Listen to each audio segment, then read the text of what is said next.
Have you ever woken up in the morning thinking that you had another 5-10 minutes, you can go back to sleep, then 5 or 10 minutes later you wake up and realize it was time travel and you are out of time? How's it going, everybody? I'm Rollshambo, the connoisseur and collector of all things sharp and shiny, and welcome back to another episode of Grail or Garbage, the series where I systematically and categorically rank and review knives to give you the context that you need to determine just how good something really is. And by the way, if you answered yes to that question, smack the like button because you, my friend, are in good company. And speaking of good company, today we're not just ranking one knife, we're ranking 3. That's right, we've got the Thunrar, the Viking,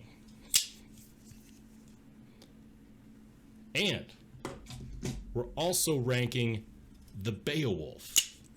3 massively overbuilt knives from Midgards Messer, and they're in my possession. So let's go ahead. Head to the top of the Viking mountain range where these 3 are battling for supremacy. Which one will come out on top? Or which one will reach Valhalla? Maybe they all do. Maybe they don't. You see, I've spent the last couple of weeks asking myself the tough questions with each of these knives. I've carried them. Yeah, knives this big, carried in the office, despite HR being right next door. Now that I have, the only question left to answer, is it a grail or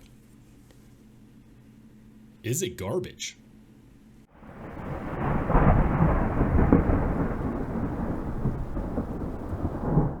All right, so if you're not familiar with Grail or Garbage, here's how it works. We have 5 categories.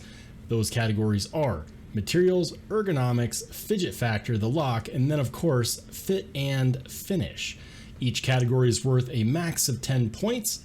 After we're done scoring all the categories, we add up all the points and then place them on the leaderboard, which looks a little bit like this.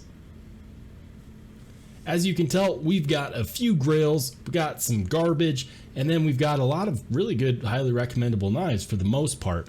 So I'm interested to see just how well these behemoths from Midgards Messer hold up. Who will win the battle of the behemoths? Put your guess in the comment section down below. So to avoid having this be like a whole 45-minute long video, I'm going to try to go as quickly as I can, and we'll start off with materials. Now, materials is weighed heavily against the cost. And that value is also then weighed against its availability, because if it's a knife that you can't buy, it doesn't really matter what it costs because you can't buy it. So that's something that we absolutely have to take into account, especially when we talk about knives like this that are only sold in limited quantities. For example, this specific knife, they only made 250 of them. This one is 133. The Viking, they only did 200 of, and honestly, like, people wanted more of this knife. These knives go for crazy money on the secondhand market. And then of course we also have the Thunrar. Now the Thunrar they made 200 of in the European edition. This one is the US edition. Now the US edition, it's hard to see there, but it does have a hand engraved USA engraved by Dirk Hofmeister himself, and there were only 20 of these. I'm extremely grateful to Mike from Midgards Messer USA for being willing to sell this to me, because I would have been very, very sad if I didn't get a chance to keep at least one of these bangers. So, not to give away the house here, we need to get into ranking these guys. So, with the materials, they all 3 share the same materials. We have a buttload of titanium in each one. That includes full-length titanium backspacers on all of them, except for the Viking, which has a little bit less titanium. It's not quite full length, but it's definitely adequate enough. That's still quite a lot. And they all have these beautiful titanium pocket clips, and they all look great. So The blade steel on these knives is CPM, oops, there we go, CPM D2. And guys, I gotta talk about CPM D2 just a tiny bit. CPM D2 is the powder form of regular D2. Now, some people hear D2 and they're like, oh no, I can't have that. D2 is garbage. And listen, I'm not really a huge fan of regular D2 myself, but you have to understand the difference. You see, nobody complains about CTS XHP, and CPM D2 performs extremely similarly to that. So if you don't have a problem with CTS XHP, you might want to recalibrate your opinion of D2 if you're automatically not inclined to like it because it's D2. The powder form gets rid of a lot of the issues that most people have with D2, and from a metallurgist standpoint, and trust me, I'm not one, but I've done my research, from a metallurgy standpoint, the powder form, unlike the regular form, doesn't have an issue with inconsistent different size carbides. On regular D2, that means that the blade's going to be a bit more likely to not be easy to sharpen, and the edge will be inconsistent, and it can give you some varying results there. But in case you didn't know, D2 is a tool steel that they invented somewhere around World War II to basically stamp out other steels. So it's very tough. And on top of that, CPM D2 has really great edge retention and also a more consistent edge. So you don't really have to worry about the issues that regular D2 has. Now that I've said all that, they all have the same materials. They all have a ridiculous amount of titanium and a ridiculous amount of blade. And so they're all going to score an 8 out of 10 for materials. Now, this is where things get interesting because we're moving on to ergonomics, and ergonomics, they are all a little bit different. That being said, they all actually have surprisingly good ergonomics for being such large, beefy knives. Let's talk about this Beowulf real quick. So the Beowulf has this diamond texture pattern here on the show side scale. It looks beautiful, and you get the Midgards Messer logo here next to this really deep finger groove. And I gotta say, I'm not necessarily a huge fan of finger grooves, but on a knife this size, it does feel necessary. The edges are rounded. What? I love that. And they all kind of have some rounding to the edges, but on this one, it's very, very noticeable. And so your hand locks in nicely with that deep finger groove. Up here, you do get some jimping at the top, which suggests that they want you to think about using this for controlled cuts. Although for a knife this size, I'm not really sure how much control you're expecting to get, just being honest there. I'm a big fan of the jimping here at the top, which goes from the handle scales all the way onto the spine of the blade, so you can really put this at the perfect grip for you. If you decide to choke up, that actually does feel natural, so you do get some control there if you want.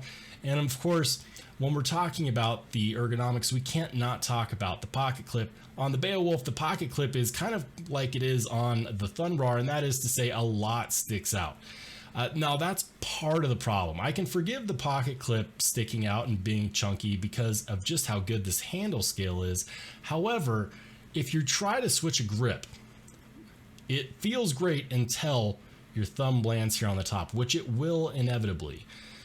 That is one hell of an attitude adjuster. I mean, glass breaker.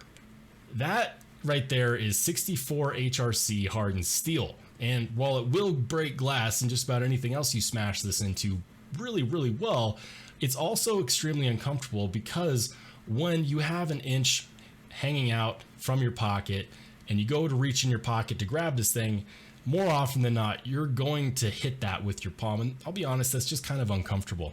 I wish that they had left it out entirely on here or gone the route that they did with the Thunrar, which was made it smaller, but we'll go over that a bit more in a minute. More to the point, we need to talk about these other two knives. So the Viking, on the other hand, doesn't have any issues with the pocket clip. This is actually a really simple and very well done pocket clip. The edges of the handle scales are again rounded, but not to the same extent that they were on the Beowulf or on the Thunrar for that matter. The only issue that I have with the ergonomics on this knife is that it does indeed feel a little bit like the handle is too long. I think that we could have gotten away with a shorter handle scale and less direction on where to put our fingers. I don't necessarily have an issue with these finger cutouts, to be honest. It does feel like the natural position, and you do get this nice sawtooth style knockdown jimping here at the top of this kind of harpoon style blade. And harpoon style blades are great for this because they give you a place for your thumb to get leverage as well. Unlike on the other two knives, you actually do get a cutout here, and I'm assuming that it's a finger cutout because of how it interacts with those handle scales. It also does act as a finger choil as well, and so that's something to keep in mind. It's the only one of the three that has that feature, so you do get a more controlled cut. But I mean, being that the blade is this long, I'm not necessarily sure that that's actually a useful feature because I don't really see myself ever choking up on this blade. This saber grip is the way to go. The reverse grip isn't really there. You could put your finger here on the top, but if your hand slides down here, that's just not where it's at, if I'm being completely honest. The regular grip is where it's at, and you do get a really nice regular grip once it's there. You just don't necessarily get a whole lot of options aside from that. Now, finally, we got to talk about the Thunrar. Now, the Thunrar is definitely one to check out because you get deep rounded corners here on the handle scale edges. It does have this attitude adjuster here at the back, but this one is much shorter and at a much more obtuse angle, which means that it will still adjust attitudes at will and will still break glass, but it's not going to be killing your hand as much when you go to dig this thing out of your pocket. That's something that you got to keep in mind. They also make sheaths for these knives, and the sheath is tip up. So you know, if you do put this in that sheath solution, that glass breaker isn't even an issue at all. And it is something to keep in mind. The only detractor on the ergonomics, there we go. The only detractor on the ergonomics is this pocket clip, which does stick out quite a lot into your palm. And for some people, depending upon how your hand is positioned, I could see how that could be uncomfortable. Now, I've carried this knife a ton and it hasn't been necessarily an issue for me. Your thumb rests naturally here on the spine of the blade, which it should because it's got a ton of real estate there. We're talking a 1/4 inch thick spine, baby, but it feels good.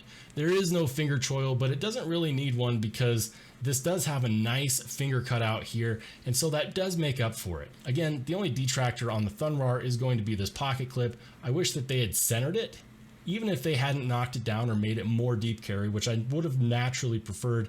If they had centered it, we wouldn't be feeling it as much because it would be in a more hollow part of your hand, and so that is something that's worth mentioning.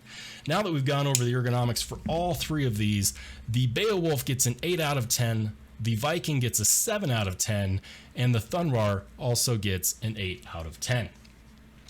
Moving on, we're on to my favorite category, which is the fidget factor. And this is a great time to ask, but if you've been watching these videos, what's your favorite category? List it down in the comments section below. I'm really curious to find out what everyone's favorite part of these videos really is.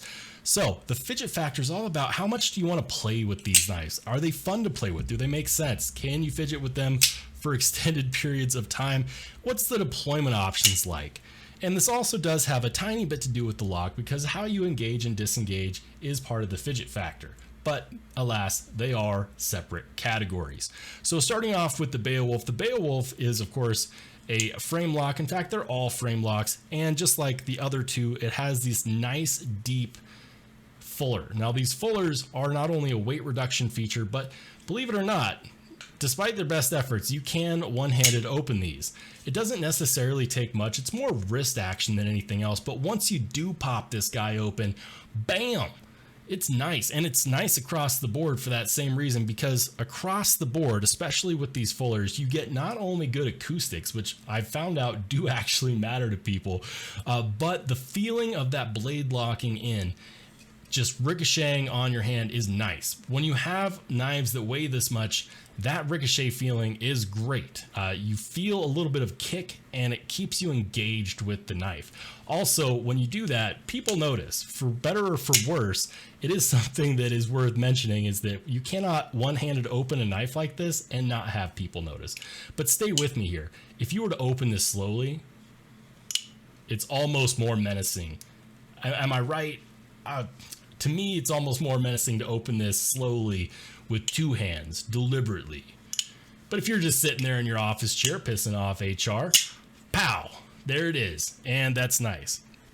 That being said, with the Viking, this one is not actually as good as the other two. I'm just going to be upfront about that because of the size. The blade does kind of make me a bit more nervous to fidget with this one, and keeping our fingers intact are very, very important. So I understand, although I just can't do the two-handed open because pow, there it is, and it does fly out with authority. And so for me, at least, it's fun to open with one hand. That being said, at the end of the day, with the blade being so long and the handle scales also being so long, it is one of those things that I do tend to think more about before I do. And so my action with the Viking is not necessarily as good, although you do get the other benefits I mentioned of the great sounding click when it opens up, as well as the feel of the recoil. And so this is still enjoyable to fidget with, even though I understand the hesitancy of others not to.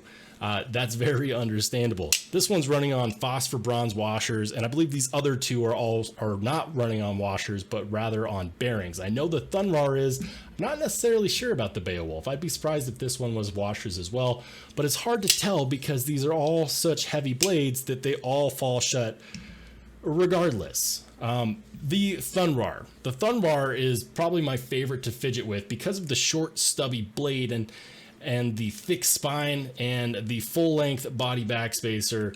You do get the best, in my opinion, the best acoustics out of here, and it just feels so good, especially with that, like a one-handed all day. Here we go, baby. Call it like it is. The Fuller has got to be one of my favorite ways to deploy a knife, bar none. So if there had to be a one-handed opening feature on here, I'm going to say that the Fuller is that for me. If any of the German authorities are watching, none of your citizens would open this knife one-handed. Trust me. I promise you they wouldn't. Maybe. This one's just a lot of fun. The lock doesn't get in the way. The glass breaker doesn't get in the way. The ergonomics don't get in the way. Running on bearings makes it extremely smooth, and very little wrist action to get the sucker flying open. I could do this all day. Easily one of my favorite knives to fidget with because not only that, but due to the weight, you will build up some wrist strength with this one. And so, you get some benefits there as well. Here's how the scoring landed. On the Beowulf, it got a 7 out of 10 for fidget factor. A lot of that has to do with the fact that you have this locking nut here, and while it does help with the locking category, which we'll get to next, it does tend to accidentally stick in the shut position, which is kind of unnerving because you go to close this and you can't, and then you have to go back over here, and that kind of interrupts the fun. So it did lose a few points for that. So it is going to get a 7 out of 10. With the Viking, the only detractor is not the action, has nothing to do with the phosphor bronze washers at all. It has everything to do with the overall size. Like, this is a knife that you should respect when you open. And so I understand why people might not fidget with this, but having a reason to not fidget with it is definitely going to count against its fidgetability. And keep in mind, guys, these knives were not necessarily built to be fidget monsters, so the fact that I get so much enjoyment out of fidgeting with them might be in part because of that. I do what I want. Don't judge me. And then, of course, we have the Thunrar, and the Thunrar definitely scores well in all categories. It does only have one-handed opening option, just like the other two, but it scores better, and a lot of that has to do with the fact that I like the ergo so much, and the lock is competent, and there's nothing to get in the way of that. I don't even have to look at it, although, based on the size and sharpness of this knife, maybe I probably should pay more attention so that I don't lop off a finger or two. It might be harder to make these reviews, missing a joint or ligament. But that being said, the acoustics are the best out of the three. The action feels the best out of the three, and it's just so much fun to play with. I could do this all day and get a nice wrist workout at my desk, because that's what people in office jobs do all day, right? Wrist workouts. For that reason, the Thunrar got a 8 out of 10. 7 out of 10, 8 out of 10. I said what I said. Let me know in the comments if you agree. As far as the next category, we're talking about the locks, and I've already mentioned it. These are all 3 frame locks, and just to go ahead and call a spade, these are all 3 frame locks that are very similar in some aspects, but different in others. Here's how they're similar. They're all 3 frame locks with about 20% lockup. Here's what I mean. If we were to check this out, you'll see that that's only about 20%. Now, you might be thinking, hey, that's not necessarily a whole lot. But when you consider that each of these knives has a 1/4 inch thick blade stock, that's still more than enough lockup. If you were to put that much lockup on other knives that weren't this thick, it would feel like, 60 or 70% lockup. It just is what it is. None of these knives have any up and down, side to side blade play. They're all locked in place nicely. Now, here's where they're different. On the Beowulf, you get 2 additional locking mechanisms. You can put a pin in here, and if you were lucky enough to get one of these from Midgards Messer, it did come with the pin. On the secondhand market, it just depends on, who lost it or who kept it or whatnot. On the Beowulf, it has this additional one, which is this locking nut on the lock bar. And here's the thing with that. When you put the pin in and you lock in the lock nut, and you have that great frame lock, this is about as close as one can get to a folding fixed blade, because nothing is short of God's hand, or excuse me, Odin's hammer, Thor's hammer. There we go. Getting my Norse mythology mixed up, my bad.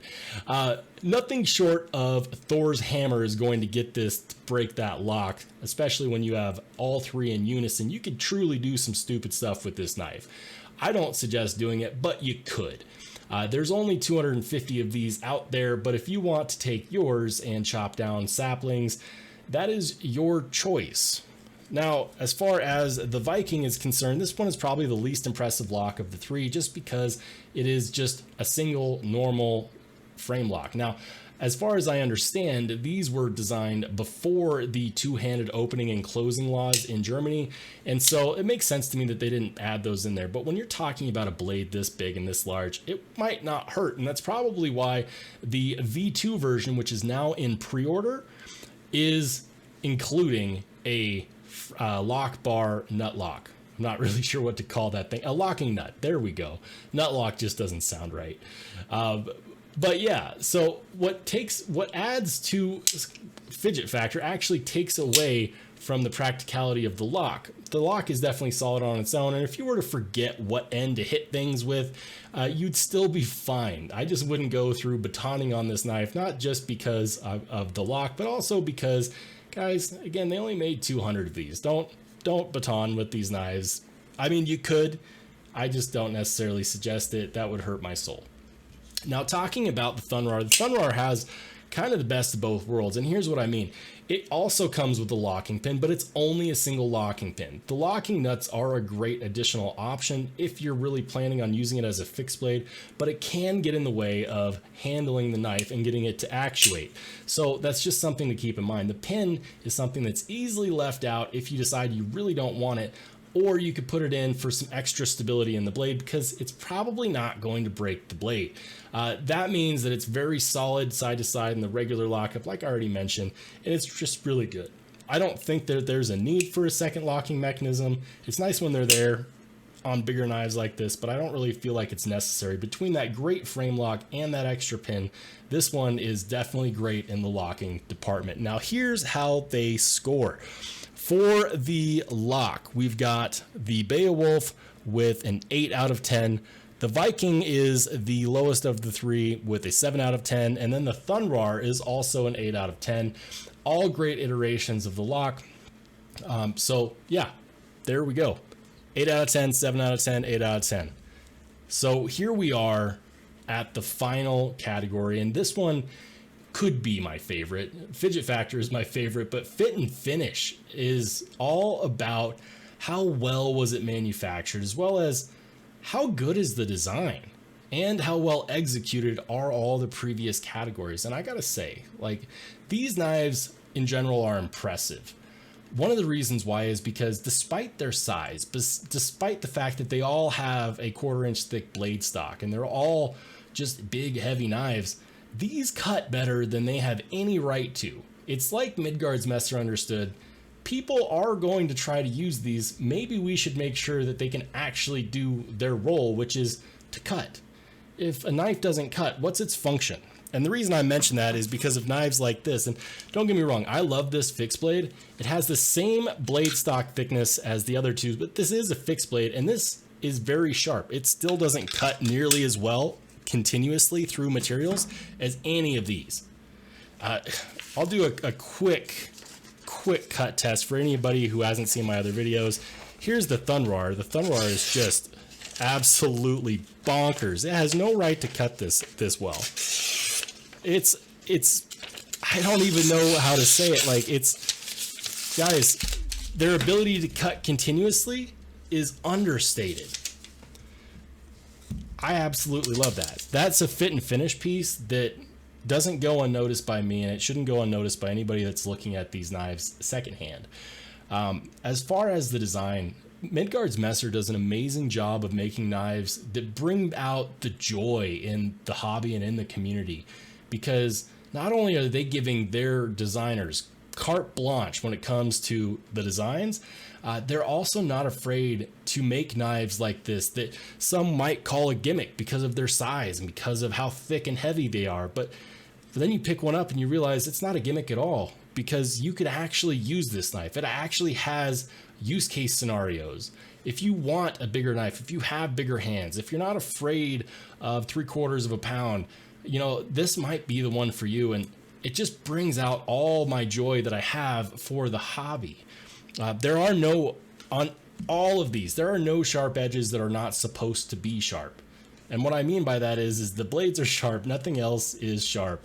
The way that they do the design language with, you know, the pattern on the show scale and then completely blank on the opposite side, and they're all the same in this manner, is really great, because they're like, hey, you know what? Having design is great, but you also want that added comfort of having a smooth scale on the side that doesn't really show to people. That's cool. I like that consistency, and especially where they continue the pattern on these pocket clips, that's gravy. I love that. The fact that they're thinking out of the box and they're not afraid to do things that other people don't is something that's not lost on me either. I'm going to cut to the quick. It's a 9 out of 10 on fit and finish for all three of these. The fit and finish is phenomenal. I don't know if I've really encountered fit and finish that has made me go wow as much as they have with these three knives.